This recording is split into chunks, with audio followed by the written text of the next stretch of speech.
নমস্কার। আজ আমার সঙ্গে যে রয়েছে তাকে জেন জেড মন্ত্রী বলা যায়। এই জেন জেড বা জেন জি মন্ত্রী, কেন আমি জেন জেড বা জেন জি মন্ত্রী বলছি তার একটা বেসিক কারণ, তিনি এইবারের মন্ত্রিসভায় সর্বকনিষ্ঠ মন্ত্রী। আর নামটা সর্বকনিষ্ঠ বলতে নিশ্চয়ই বুঝে গেছেন কার কথা বলছি। আমাদের সঙ্গে রয়েছে বিরাজ বিশ্বাস, করণদিঘির এমএলএ, এবং এই মুহূর্তে তিনি প্রতিমন্ত্রী হিসেবে দায়িত্ব পেয়েছেন। দাদা নমস্কার। দাদা, এই জেন জেড এবং একেবারে সবে দায়িত্ব প্রাপ্ত মন্ত্রী, আপনি কিভাবে দেখছেন একেবারে কম বয়সে এত দায়িত্ব? দেখুন, বয়স হতে পারে কম, কিন্তু দীর্ঘদিন আমি ছাত্ররা বিশেষ করে স্টুডেন্ট অ্যাক্টিভিজমে ছিলাম। বিদ্যার্থী পরিষদের ন্যাশনাল দায়িত্ব পালন করেছি, বিশ্বের সবথেকে বড় ছাত্র সংগঠনে। তো এটা রাজনীতিটা আলাদা ময়দান অবশ্যই, কিন্তু সেই রাজনীতির দায়িত্বটাও সেম।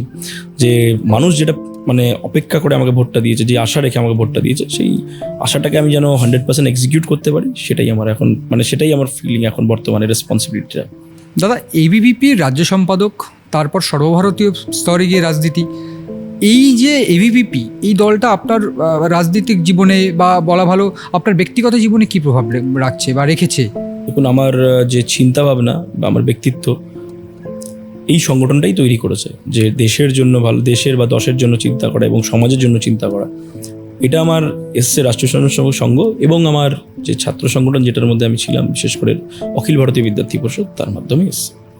তো অবশ্যই ম্যান মেকিং ফ্যাক্টরি এই বিদ্যার্থী পরিষদকে বলা হয়। আজ দেশের বিভিন্ন জায়গায় বিভিন্ন ইনস্টিটিউশনগুলোতে আমরা নেতৃত্ব দিয়ে আছি। আজ ভারতবর্ষে এমন কোনো জায়গা নেই, বিভিন্ন সামাজিক জায়গা হোক বা সেই রাজনৈতিক জায়গা হোক বা বিভিন্ন ক্ষেত্রে আমাদের নেতারা, ছাত্র নেতারা নেতৃত্ব দিচ্ছে।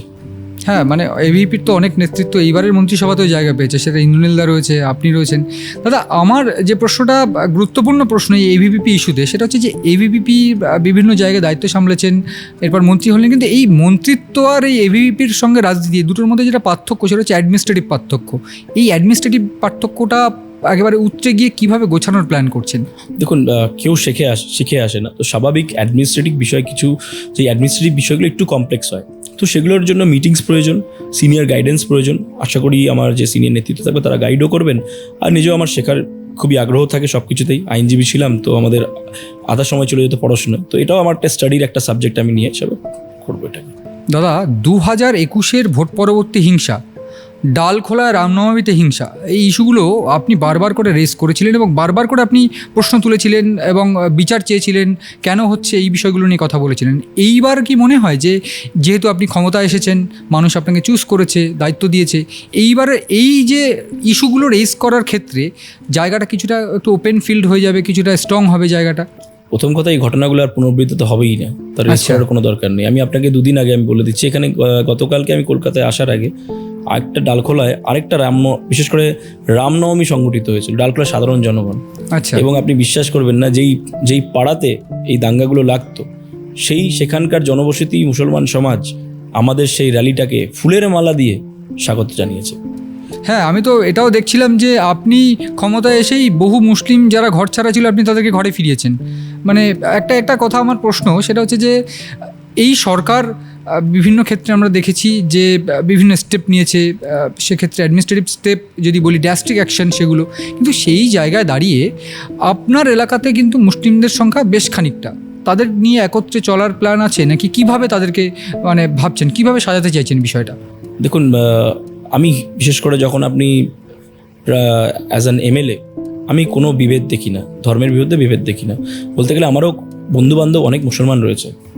বিষয়টা হচ্ছে যে ল অ্যান্ড অর্ডারটা, কোনোদিনও ডিভিশন দেখে না কারোর। প্রবলেমটা এখানে ছিল যে এই তোষণের রাজনীতি, এই যে একটা বিশেষ সম্প্রদায়কে আপনি ভাঙতে দেবেন, আর অন্য সম্প্রদায় যখনই কিছু ছোট ত্রুটি করবে সেগুলোর আপনি জেলে চেপে দেবেন, সেগুলোই প্রবলেম ছিল এতদিন। আইন সবার জন্য সমান, আইন যেই ভাঙুক তাকে আইন ধরুক, এবং আইন অ্যাজ পার ল আইন কাজ করবে। তো এটাই এতদিন হচ্ছিল না, যার ফলে এই সমস্যাগুলো হচ্ছিল, ডিসব্যালেন্স হয়ে গেছিল সমাজ। এই ব্যালেন্সটা, এই সমাজের এই ব্যালেন্সটাকেই আমরা তৈরি করছি, যে আগামী দিনে আইন যেই ভাঙুক, আইন সবার জন্য সমান হবে। দাদা, আপনার আইন কলেজের জন্য একটা জমি দরকার বোধ হয়, সেই জমি নিয়ে কী ভাবনা আছে? অবশ্যই। আমি ওখানকার গতকাল এই দুদিন আগে, এক সপ্তাহ আগে প্রিন্সিপাল সাহেব ছিলেন, প্রিন্সিপাল সাহেব, আমি বিকজ আমি নিজে কোনোদিনও ক্যাম্পাস লাইফ পাইনি, কারণটা আমাদের ক্যাম্পাসটা হয়নি। কলেজের সব কিছু রয়েছে, মেধা রয়েছে, আমরা জাজেস বের করেছি সেই কলেজ থেকে। বিভিন্ন বিশেষ করে কোর্টসগুলোতে বিভিন্ন জাজ রয়েছে। কলকাতা হাইকোর্টেও আমাদের কলেজ থেকে বিভিন্ন জাজ তৈরি হয়েছে সেখান থেকে, কিন্তু ক্যাম্পাস পাইনি। কারণটা হচ্ছে সেখানে যে জমির সমস্যা, বিশেষ করে যে বিভিন্ন সরকার যারাই ক্ষমতায় এসেছিল কোনোদিনও চাইনি যে জলপাইগুড়ি আইন কলেজটা বড় হোক। কেন কি দেখুন, একমাত্র উত্তরবঙ্গে একটা বড় বিশেষ করে এই প্রপার ইনফ্রাস্ট্রাকচারের যদি কোনো কলেজ থেকে দেয় সেটা জলপাইগুড়ি ল কলেজ ইউনিভার্সিটির পরে। তো এই কলেজটাকে কেউ বেরিয়েছে ভালো ভালো লোক, ক্রিম বেরিয়েছে, কিন্তু কোনোদিনও এই জায়গাটায় লক্ষ্য রাখেনি কোনোদিনও। অ্যাজ আ অ্যালুমনাই আমি মনে করি এই কলেজটা ইমিডিয়েট দরকার, আরও বড় ক্যাম্পাসিং দরকার। কেন কি এইটাই উত্তরবঙ্গের জন্য একমাত্র আগামী দিন আইনজীবীদের ভবিষ্যৎ এবং আগামী দিন জাজেদের ভবিষ্যৎ এই কলেজ। তো এই কলেজটাকে আমি ঠিক করার খুব ইচ্ছে হচ্ছে। অবশ্যই এই জমিজটটাও কাটবে, আমি সরকারের কাছে আগামী দিন এই প্রস্তাবগুলো রাখবো অবশ্যই কলেজ। দাদা, সর্বকনিষ্ঠ মন্ত্রী একটা গুরুত্বপূর্ণ প্রশ্ন এটা, সেটা হচ্ছে যে বৈভব সূর্যবংশী নাকি সচিন টেন্ডুলকার, কার মতো ব্যাট করতে চান? আমি ফুটবল ভালো পছন্দ করি। আচ্ছা, বাঙালি তো ওই জন্য। তা এই আমি যদি বলি যে র্যাপিড ফায়ারের মতো যদি দুজনকে বেছে নিতে বলি, যে সচিন টেন্ডুলকার নাকি বৈভব সূর্যবংশী, আমি বলবো বৈভব সূর্যবংশী। একেবারে ড্রাস্টিক ব্যাটিং। হ্যাঁ, ড্রাস্টিক ব্যাটিং। আচ্ছা, লাস্ট প্রশ্ন আপনার কাছে। একেবারে করণদিঘির মানুষ আপনাকে বেছে নিয়েছে, অত্যন্ত ভালোবাসার সঙ্গে বেছে নিয়েছে। একটা দায়িত্ব যেটা মানুষের হাতে ছিল সেটা আপনার হাতে তুলে দিয়েছে, আপনি অবশ্যই উন্নতি করবেন। কিন্তু যেটা শেষ প্রশ্ন, একেবারে ব্যক্তিগত স্তরে, রাজনীতি ছাড়া কি ভালোবাসেন?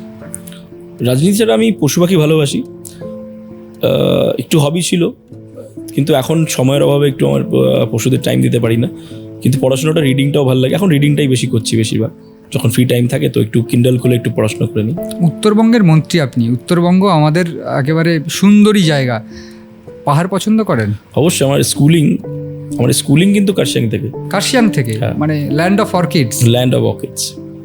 বা আচ্ছা, ট্রেকিং পছন্দ করেন? ট্রেকিং অবশ্যই, পাহাড়ে বলতে গেলে আমার সেকেন্ড হোম মনে করি আমি জলপাইগুড়ি এবং পাহাড়কে, দার্জিলিংকে।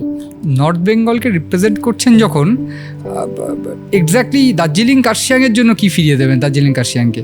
পাহাড়ের সবথেকে বড় সমস্যা যেটা আমি স্কুল লাইফে আমি ফিল করেছি সেটা হচ্ছে ট্রান্সপোর্টেশন তো ছিলই, যে বর্তমানে কানেক্টিভিটি যেটা সমস্যা ছিল সেটা, আর তার সাথে জলের অনেক সমস্যা রয়েছে। সেই ইমিডিয়েটলি সেগুলো সমাধান দরকার, এবং প্ল্যানিংও দরকার। যে পাহাড়ের যে সৌন্দর্যটা, বিভিন্ন হোটেলস তৈরি করে আমরা পাহাড়ের সৌন্দর্যটাকে নষ্ট করে দিচ্ছি, এবং বিশেষ করে আমাদের বাইরের লোকজন গিয়ে সেই পাহাড়টাকে নোংরা করছে ওদের বোতল প্লাস্টিক ফেলে।